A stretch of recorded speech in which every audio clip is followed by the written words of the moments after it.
Carlos Luis Sánchez, abogado penalista, con quien queremos abordar una temática de la cual se habla muchísimo a nivel mundial y por supuesto acá en nuestro país se ha tratado mucho este tema de los casos de lavado de activos, pero para el común de los ciudadanos abogados a veces como que no terminamos de digerir, no terminamos de entender aquello, cómo se configura, en qué consiste esto de lavado de activos. Qué gusto enorme, le saluda Alberto Quintana, buen día. Buenos días, Alberto, y buenos días a los miembros de este distinguido panel y en especial a la distinguida audiencia que nos escucha el día de hoy. Un placer estar con ustedes. Y si me permiten, puedo comenzar con una definición muy elemental sobre el lavado de activos. El lavado de activos es un delito, como primera cosa, y este delito consiste en una conducta que implica el insertar bienes de origen ilícito dentro del sistema financiero lícito, dando la apariencia de ilicitud, pero cuyo origen es, y se puede demostrar, ilícito. Este delito de lavado de activos, entonces, por esencia es un delito accesorio, secundario, y con esto me refiero a que quiero decir que el delito de lavado de activos existe en tanto y en cuanto provenga el activo obtenido e insertado al sistema financiero formal de la comisión de un ilícito previamente perpetrado, previamente cometido. Eso en breves rasgos es el delito de lavado de activos, mi estimado. Perfecto. Perfecta definición, ¿no? Para tener como punto de partida. Mientras le estoy preguntando, le voy a solicitar que ajuste bien su receptor a efectos de tener una mejor, poderlo escuchar muchísimo mejor. No sé si era por el movimiento, estaba teniendo alguna alteración. Y en todo caso, a ver, para ponerlo en perspectiva, ¿no? Porque no tiene que ver exclusivamente el hecho de utilizar recursos no solo provenientes del narcotráfico, sino de todo tipo de actividades ilícitas. Es así, ¿no? Así es. El verbo rector o el centro de esta infracción penal es que usted inserte dinero obtenido de otro ilícito en el sistema financiero nacional.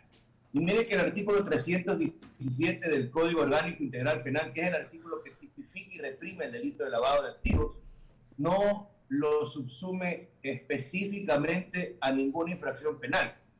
Eso sí, el delito de lavado de activos tiene origen, de hecho, en el tráfico ilícito de sustancias, no necesariamente de narcotráfico, toda vez que si usted revisa el antecedente histórico de lavado de activos, la primera aparición de este fenómeno social reconocido por la ciencia penal e introducido en la misma como delito es por allá por los años 1920, durante el tráfico del alcohol en Estados Unidos, se detectó una red que insertaba dinero obtenido a través de esta actividad ilícita dentro del sistema financiero nacional. Y de ahí empieza la preocupación por atender a este delito.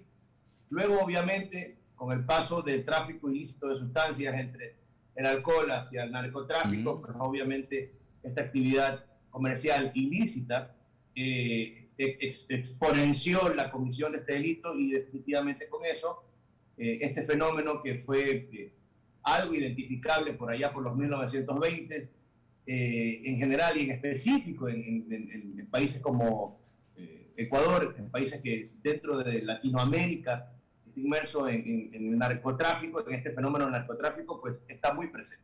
Correcto, me lleva a recordar la figura de Al Capone, ¿no? En esa época de la ley seca, pues que incluso fue procesado por estos temas, ¿no? Son las 7:40. De mi parte, permítame algo adicional para poderle graficar a nuestra audiencia. En cortes, en los Estados Unidos, 2 casos que se llevan adelante y paradójicamente se los lleva allá. El perjuicio fue ocasionado acá. El uno es el de Biscayne Capital, ¿no? Que se usó, ¿no? Como entidad para lavar sobornos de Seguro Sucre, una compañía acá. Por ese caso está siendo procesado Fernando Martínez, un ecuatoriano allá. Y tenemos el otro caso también que nos ocupa desde el lunes en la tarde, cuando fue apresado Carlos Polic Fayoni, ex Contralor General del Estado. Allá las autoridades en las Cortes de la Florida le están levantando al menos 7 cargos por este mismo tema, ¿no? Por lo que tiene que ver lavado de activos. Son casos que sirven como para ejemplarizar este tema, abogado. Sí, claro que sí. De hecho, mire, la ciencia jurídica y específicamente la ciencia penal es una ciencia que evoluciona con la sociedad. En este caso, la globalización implicó que la actividad comercial lícita y también la ilícita transite de forma más sencilla de un país a otro. Así como el comercio internacional, el comercio transnacional se facilitó, también se facilitó la comisión del delito transnacional. Entonces, este fenómeno de lavado de activos tiene o ha concertado el interés de la comunidad internacional. De ahí que las Naciones Unidas en el año 2000 se reúne con una preocupación y se suscribe entre sus estados tratantes, sus estados suscribientes, un convenio de cooperación entre países para establecer mecanismos y protocolos estandarizados para enfrentar este fenómeno, este delito de lavado de activos. Y otra cosa muy importante, que en materia penal, por regla general, cada país tiene su normativa, pero por regla general hay cosas que son comunes en todos los países. El delito se juzga donde se comete. Y el delito de lavado de activos es un delito multidisciplinario, además de complejo, porque hoy en día una transacción económica se realiza a través de un clic en una computadora. Usted puede estar en un país, transferir dinero de otro país a un tercer país y transitarlo entre compañías hasta que finalmente ese dinero termine reposando o siendo insertado en el sistema financiero norteamericano, que es el sistema financiero más atractivo para poder circularlo a través del mundo. Pero el dinero circula por todo el mundo. Okay. Y esto hace que en delitos cometidos o presuntamente perpetrados por ecuatorianos en el ejercicio de sus funciones públicas en el Estado ecuatoriano hayan transferido o supuestamente hayan transferido dinero desde cuentas en Ecuador hacia cuentas de Panamá, y esas cuentas terminan transitando por cuentas de bancos norteamericanos. Correcto. Esto de las cuentas es fundamental, porque claro, eso es lo que se juzga. En el sistema que se ha parametrizado para determinar la existencia de estos delitos, existen entidades, en el Ecuador se conoce como la Unidad de Análisis Financiero, pero estas unidades de análisis financiero tienen sus pares en todos los países. En Estados Unidos se conoce el FinCEN, y bueno, hay algunas entidades, en todos los países tenemos una entidad similar, que es una entidad gubernamental que controla operaciones inusuales, y de ahí que estas entidades reciben de las entidades financieras, de los bancos, cuando se detectan a través de los oficiales de cumplimiento operaciones inusuales. Y de ahí que todos estos procesos suelen iniciar de un reporte de operaciones inusuales. Correcto, eso es lo que es toda una mecánica. Claro, y eso es lo que se juzga ya en este caso, la utilización del sistema financiero de los Estados Unidos, Verónica. Doctor Sánchez, un buen día. Verónica Landeta le saluda. Particularmente lo que usted acaba de decir, y eso es lo que me gustaría que definamos en esta entrevista.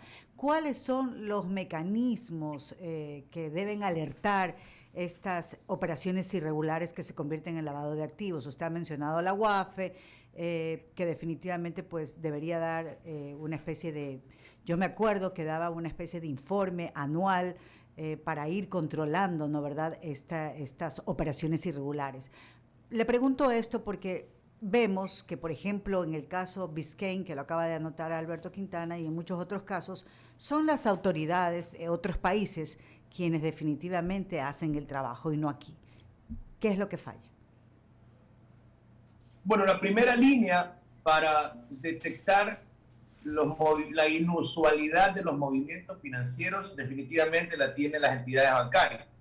pero recuerde usted que la actividad delictiva, los delincuentes, no son tontos. Entonces, una parte del dinero que mueven lo moverán en efectivo. Y otra parte del dinero que promueven, pues ya no podrán evitar insertarlo o tendrán que intentar insertarlo en el sistema financiero. Entonces, hay diversas formas de hacerlo. A través de compañías fantasmas que no tienen ningún objeto o propósito. De ahí la colaboración del Servicio de Rentas Internas, de las superintendencias de compañías y las demás entidades de control con sus respectivos controles. Ahora bien, ¿cuáles son los mecanismos para detectar? Si este dinero se traslada dentro del sistema financiero, cada institución financiera por ley, el fenómeno de lavado de activos tiene disposiciones que rigen desde la Constitución hasta el Código Orgánico Integral Penal y tiene una ley especial, una ley específica que regula el control del lavado de activos. Esta normativa implica la existencia de obligaciones por parte de las entidades que están sometidas o que están sujetas a reportar a la unidad de análisis financiero. Y estos reportes son los que nutren a la unidad de análisis financiero. Y cada vez son más las entidades y los sujetos llamados a reportar. Pero en general se trata de los bancos. Cuando usted dentro de su banco tiene un movimiento inusual y el movimiento inusual tiene parámetros que están estandarizados a nivel mundial. Usted, pues, si tiene una cuenta en la que ha tenido un movimiento promedio y de pronto se disparan sus ingresos de forma injustificada, de ahí que usted tiene que cada vez que hace un depósito en un banco llenar un formulario del Instituto de Fondos, porque el banco se hace responsable de los fondos, cargándole al depositante la responsabilidad, pues se podrá determinar quién depositó, cuándo depositó, de dónde supuestamente provinieron estos fondos, y el copioso cruce de información que establece la dinámica comercial permite determinar si efectivamente hubo una facturación, se prestó un servicio, el servicio fue prestado por quien está autorizado a prestarlo, y todo este cruce de información, que es muchísima, debe administrarlo la unidad de análisis financiero a través de los reportes de operaciones inusuales que le llegan desde las entidades. Repito, no solo son los bancos, pero principalmente son las entidades financieras. Claro, pero digo, algo está fallando o se debe reforzar mejor el mecanismo, porque de una u otra forma lo que podemos ver es que las investigaciones, si bien se abren aquí, pues, pero son en otros países donde se determina definitivamente el cometimiento de esta operación irregular. Y es muy importante lo que usted dice, porque en las entidades bancarias, cuando uno está haciendo los depósitos, ahí están, ¿no?, las alertas, las indicaciones de que usted debe, obviamente, pues depositar dinero de procedencia legal. Pero obviamente, pues, como usted dice, las entidades bancarias son usadas por estas personas que se meten en estas operaciones irregulares. Y un poco para que la gente lo entienda, este lavado de activos es el lavado de dinero, en donde también, por ejemplo, usted decía que muchos de estos dineros se los hace en forma de dinero en curso y que a veces no se ubica por canales regulares, pero también es porque hay personas que están involucradas en una segunda y tercera cadena para poder lavar estos dineros, porque así es como lo conoce el común denominador de las personas, lavado de dinero. Y haciéndole esta introducción, ahora incluso en redes sociales te ofrecen colocar dinero diciendo que es lavado. Entonces, por eso le digo, algo falla en nuestro sistema, que no hay suficiente control, o lo que se ha establecido como control definitivamente no está siendo suficiente. Yo creo que son varias cosas. Hay una ola de delincuencia abrumadora que el Estado ecuatoriano no ha podido enfrentar. Eso es un fenómeno que lo vemos en las calles todos los días. Hay robos y muertes violentas. Las cárceles no se dan abasto para la cantidad de personas que son privadas de su libertad, y aquellas que están privadas de su libertad, las cárceles pues, se manejan de la forma en la que hemos visto cómo simplemente el Estado perdió el control. La administración de justicia está en crisis. No hay suficientes jueces, ni los que están, todos tienen la suficiente calidad académica y moral para estar frente a los cargos que ejercen. Y esa crisis no solo la vive el sistema judicial. Yo creo que el Estado ecuatoriano está sumido en una crisis institucional muy grave, en la que las instituciones, todas las instituciones del Estado, no se dan abasto frente a la gran ola de criminalidad que existe en el país. Y obvio, esto no es un fenómeno solamente ecuatoriano. Lamentablemente, Ecuador es un país que se transformó de ser un país de tránsito de droga a ser un país de producción y de exportación. Quizás la dolarización, que por un lado es algo positivo para el país desde el punto de vista financiero, no deja de ser también positivo para el comercio ilícito. Entonces, es más fácil comerciar en un país donde solamente se habla de dólares y no hay que estar cambiando monedas. Es más fácil para la delincuencia hacer negocios en Ecuador, exportar e importar desde Ecuador sustancias ilícitas, y también obviamente en medio de todo esto la corrupción, que es una fuente de ingresos para la delincuencia organizada, que es tremenda. Entonces el país está sumido en una crisis moral, en una crisis institucional, que lamentablemente si no salimos de esto no sé dónde vamos a ir a parar. Pero los mecanismos que existen, que están prevenidos por la ley, son mecanismos estandarizados a nivel mundial. Yo he estado en conferencias internacionales en las que, como abogado, me he preocupado por estar actualizado en los mecanismos de defensa. Miren que en otros países se ha implementado, aquí también, por cierto, pero de otra forma, el compliance, que es tener un agente de cumplimiento, un oficial de cumplimiento en tus empresas, y toda corporación multinacional la tiene, y toda empresa seria, grande en el país nacional también lo tiene, por efectos de verificación propia, ¿no? De estar seguros. Pero en España, por ejemplo, la Administración de Justicia Nacional ha permitido que tener un oficial de cumplimiento y seguir estándares de seguridad, de certificaciones, sean al final o detrás de la comisión de un delito de lavado de activos, una respuesta reconocida por la ley como un atenuante de tu conducta. Que también como empresa puede ser que alguien tenga una manzana podrida y que inserte esta actividad sin conocimiento de la corporación como tal en tu actividad. Realmente es un fenómeno muy complejo. Bastante. Es un reto hasta tecnológico para la gente buena, para la justicia, para la fiscalía, para la UAFE, para los jueces. Es muy complejo enfrentar este fenómeno que se desarrolla día a día en el país y en el mundo. Doctor, continúa Henry Avelino con la entrevista. Sí, solo una pregunta, doctor. Muy buen día. ¿Cuál es el mecanismo más utilizado para ingresar este dinero ilegal al sistema financiero? De la experiencia, de lo que usted ha podido apreciar, ¿cuál es la forma más utilizada, el mecanismo más utilizado o el negocio más utilizado para poder confundir a la gente, a las autoridades y hacer pasar este dinero ilegal a legal?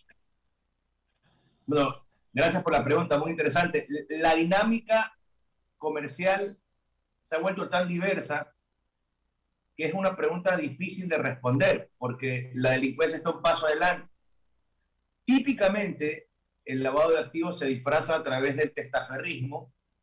Hay personas que prestan su nombre, a veces hasta involuntariamente, por desconocimiento, por rusticidad, por amenazas, por dinero también, para insertar en cuentas de personas que no están vinculadas directamente con el que comete el delito originario, adquiriendo bienes inmuebles de forma inexplicable. De pronto tienes casas, mansiones, oficinas muy lujosas, carros a nombre de compañías cuyos accionistas son personas que terminan siendo el que limpia la casa, o un empleado, alguien que no tiene cómo justificar absolutamente ningún ingreso. Esa es la forma que sin insertar el dinero, exactamente el dinero como de curso legal en el sistema financiero, es como se lava dinero típicamente. La otra forma es pretendiendo darle la vuelta a este dinero a través de la ejecución de negocios lícitos, restaurantes que, pues, a los que no va nadie, que no terminan de cerrar en 6 meses, un año, y siguen abiertos, tiendas, locales comerciales que asimismo nadie los visita, pero que sobreviven en medio de que encima de una crisis financiera en la que nadie les compra absolutamente un producto y no cierran. Son cosas que llaman la atención, porque si no tienes ingresos de tu actividad lícita, no se explica cómo continúas en tu actividad comercial, cómo continúas pagando un alquiler, cómo continúas pagando una nómina, cómo continúas pagando servicios básicos, cómo continúas proveyendo tus productos si nadie los compra. Entonces, en Ecuador todos hemos visto casos que llaman la atención, podemos nombrar, no lo voy a hacer, pero podríamos nombrar numerosos casos que cuando menos llaman la atención. Pero la forma como, y ahora imagínense, con la entrada en vigencia de la criptomoneda, en la que usted puede difuminar un valor económico real en un valor económico virtual para hacer transacciones en todo el mundo, adquiriendo bienes, servicios, equipos, compañías, casas. Realmente es injusto creer que el derecho penal, que la Policía Nacional y que la Fiscalía son suficientes para resolver este problema, y siempre termina siendo lo mismo. Se trata nada más de decisión política, de poner a las personas capacitadas para enfrentar este fenómeno desde los múltiples frentes que presenta. No es solo de poner a la policía a perseguir delincuentes y a la fiscalía a perseguirlos ante la justicia para luego echarles la culpa a los jueces de que liberan a los culpables. Ese círculo vicioso no va a terminar nunca hasta que la decisión política no tome las otras decisiones que tiene que tomar. Gracias, doctor. Alberto. Agradecerle al doctor Carlos Luis Sánchez por estos minutos y por la orientación en torno a este tema, ¿no? Que es tan complejo, que está lleno de tantos bemoles, la configuración de los casos de lavados de activos. Que tenga un excelente día. Son las 7:57, vamos a marcar aquí una pausa publicitaria anunciando que ya se van a incorporar nuestros compañeros a la jornada de este jueves y ya está en nuestros estudios. En directo estaremos entrevistando a el ex candidato presidencial Guillermo Celi. La pausa es breve, ya volvemos. Hacemos un corte y enseguida regresamos. Inicio de espacio publicitario. Para Andrés Borbore es importante e indispensable que tu auto esté en las mejores condiciones. Por eso te recomendamos que nos visites en la avenida Plaza Añín y en Primax de la Aurora, diagonal a Parque de la Paz. En Andrés Borbor respetamos todos los protocolos de bioseguridad para que continúes confiando en los servicios o productos que te ofrecemos y que tu auto ruede sin problemas. Las mejores llantas, alineación, balanceo, cambio de aceite, baterías, aros, frenos y servicio mecánico en un solo lugar. Aceptamos todas las tarjetas de crédito, débito y efectivo. Andrés Borbore, el líder en llantas. Los ecuatorianos sabemos disfrutar de la vida y compartir los buenos momentos. Somos una comunidad trabajadora que lucha unida. Y ahora enfrentamos una nueva batalla. Atravesamos como país momentos difíciles. Cuida tu salud y la de los tuyos. Nosotros trabajamos para vencer las dificultades, para darte energía y salir adelante. Aumenta tus defensas para prevenir el virus y otras enfermedades. Nos encargamos de ofrecerte la mejor calidad de moringa. Moringallo, porque tu salud es lo más importante. Si la placa de tu vehículo termina en 2, realiza su revisión técnica vehicular durante todo el mes de marzo. Paga la matrícula y separa un turno. Atendemos desde las 7 de la mañana en el Centro de Matriculación Norte, Vía Daule y Sur, en la avenida 25 de Julio. Los sábados de 7 a 13 horas. No lo olvides, todas las placas terminadas en 2 realizan la revisión en marzo. Hazlo con tiempo y cumple. ATM y la Alcaldía de Guayaquil trabajan por ti.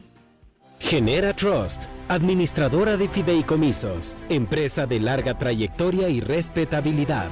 Nuestros clientes saben que están recibiendo los beneficios de una asesoría y administración integral, construida sobre años de conocimiento y experiencia, proveyendo soluciones fiduciarias que les generan valor. Genera Trust, generando confianza desde 2003. Seguimos con más de I99. ¡Qué buena radio! Fin de espacio publicitario. I99, The Best Radio Station. I99. Ubícanos, 98.9. Vive la diversión en tu corazón con la mejor música. Todo lo que quieres escuchar. 98.9 te lo da. Tu explosión en radio. I99. Noticias. Opinión. Programas en vivo. 98.9. I99. La radio que a todos nos gusta. I99. La máxima diversión. I99. Innovadores y originales como tú. I99. Nuestros talentos siempre están listos para ti. I99. 98.9 en tu dial. ¡Qué buena radio! I99.